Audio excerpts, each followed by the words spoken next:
موسیقی کی مدد سے لوگوں کے حوصلے بلند کیے جا رہے ہیں۔ اوفناتو کے اس علاقے میں روایتی موسیقی مقبول ہے۔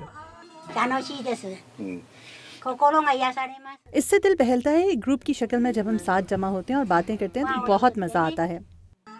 یہ محفل موسیقی ایک ایسے ٹرک پر منعقد کروائی گئی ہے جسے سارے جاپان کے متاثرہ علاقوں میں گھما کر لوگوں کے حوصلے بلند کیے جا رہے ہیں۔ یہ آئیڈیا یوشی نوبو کونو کا تھا۔ ان کا تعلق friends of the United nations نامی فلاحی ادارے سے ہے۔ جو لوگ ان چھوٹے مکانات میں رہتے تھے وہ اپنے گھر اور خاندان کھو چکے ہیں، وہ اداس اور اکیلے ہیں۔ جب ان کا لوگوں سے رابطہ نہیں ہوتا تو وہ بے چین ہوتے ہیں۔ ان مکانات میں اکیلے یہ مر بھی سکتے ہیں۔ ہم اسی وجہ سے یہاں آئے ہیں تاکہ ذہنی بیماریوں سے انہیں بچایا جا سکے۔ یہ مکانات ان میں سے ہیں جنہیں سونامی کے فوراً بعد بنایا گیا۔ ضرورت کی اشیاء یہاں مختلف لوگ آ کر بیچا کرتے ہیں۔ ان کے اصل مکانات کا تو اب کچھ بھی باقی نہیں رہا۔ کھنڈرات کو بھی انجینئرز نے وہاں سے ہٹا دیا ہے۔ اوفناتو کا یہ شہر سونامی کی زد میں آنے والے علاقوں میں سب سے زیادہ متاثر ہونے والی جگہوں میں سے تھا۔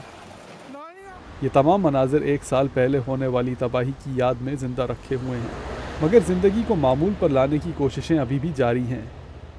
جو کاروبار ختم ہو گئے تھے انہیں اسے چھوٹے گاؤں کی شکل میں دوبارہ زندہ کیا گیا ہے۔ وہ مشہور جاپانی کھانا جو ہوٹلوں میں بکا کرتا تھا آج ان سڑکوں پر بکا کرتا ہے۔ کھانا بنانے والوں میں ماسایوشی ہاتاکیاما بھی شامل ہیں۔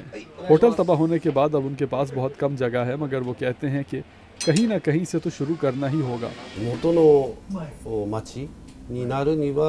سونامی نے ایک بہت بڑا علاقہ تباہ کیا۔ اسے بنانے میں بہت وقت لگے گا۔ شاید ہم پہلے کی طرح تو اسے نہیں بنا سکیں گے اور ایک بالکل مختلف شہر کھڑا کرنا پڑے۔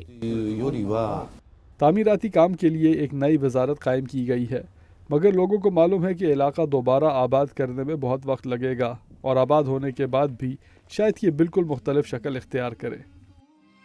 ہنری رجویل کے ساتھ عبدالعزیز خان، اردو VOA۔